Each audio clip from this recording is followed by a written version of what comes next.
So here we have a little bit more of an in-depth insight into push day.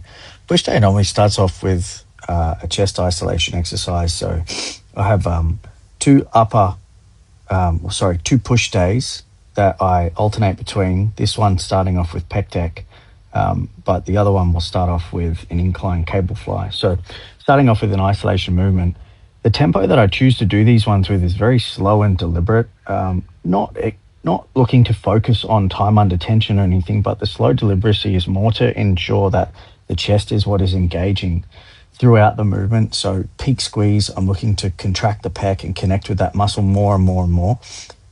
Chest for me is just something that, as a previous sort of powerlifting approach to training chest, it just hasn't grown at all. And that's because in order to move the maximal amount of weight, just using your chest only isn't the best mover. So learning how to do that now to improve that chest size is something I'm working through. But moving over here now, this one's sort of like a hybrid cable fly press. And so you get the benefits of stretching out from doing like a cable fly, but with the power of a press. And so this one, again, just following the same line of thought with the chest activation and recruitment, I'm trying to go back and look for that deep stretch. I can actually see the plates in the mirror behind me. And so I come down as close to those as I can and then pull it through with a big hug, trying to get my elbows and sort of pinkies to connect at the very top of the movement. Now, in terms of their proximity to each other, it's irrelevant, but the intent is there. And so I find that thought process lets me contract the chest much better than I would previously. I like the low anchor standing cable fly. I suppose you could call this one again. This one I find just helps me to target more of a feeling through the upper fibers of the chest. And so it's just another variant of a chest isolation exercise. I usually go with two isolation exercises and two major compounds.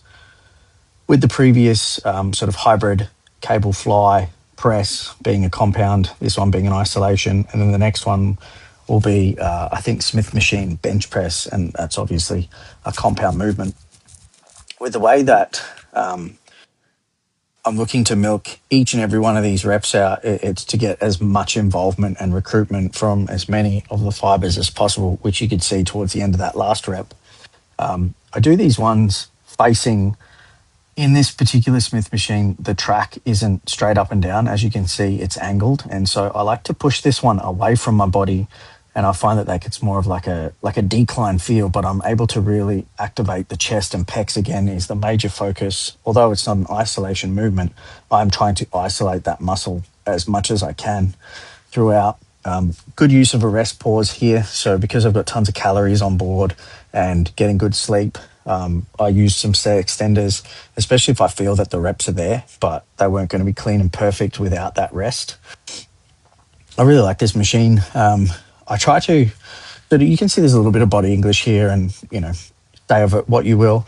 You can see that the delts are clearly getting as much activation as they need, which is usually only the lower portion of this movement.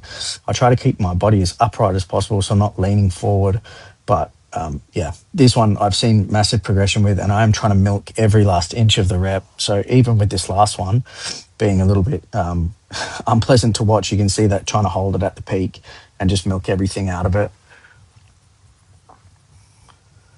Plate loaded overhead shoulder press.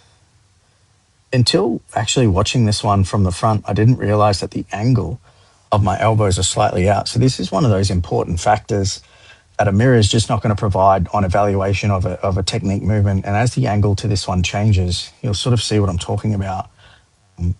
The tightness of the angle on the left arm, that elbow is much closer to the body. And as a result, you can sort of see some hypertrophy differences there, which I'll try to correct as I go through. With this one, I'm really trying to keep as much pressure on the delt as I can. So I'm not overly focused on locking out, which would be obviously more of a tricep component to the end of this movement. But again, just trying to push as much as I can.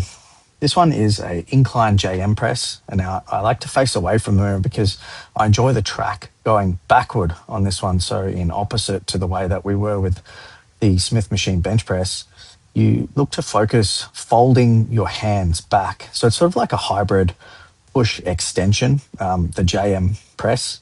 And so this one being a little bit of an incline, just getting more of the tricep engaged throughout. I find I connect really well with it. It's a great compound movement for tricep just to load more and more weight.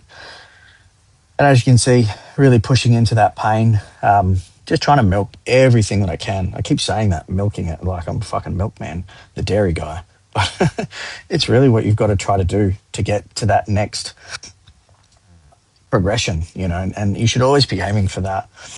So this one is the JM floor press. Again, I like to turn around and have the tracks going the other way, so opposite to the incline JM. And I find that this one just assists with that lockout.